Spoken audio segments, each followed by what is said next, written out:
اصل منطق انتخابات در جمهوری اسلامی روشن بشه. چرا انتخابات میکن؟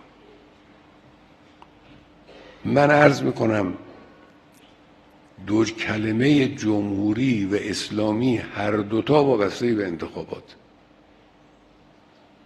جمهوری یعنی مردم سالاری، یعنی حاکمیت کشور به دست مردم. خب مردم چجوری دخالت کنن در حاکمیت؟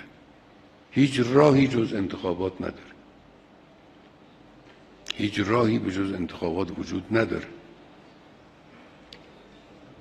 بعضیا در مورد لزوم انتخابات اشکال تراشی میکنن،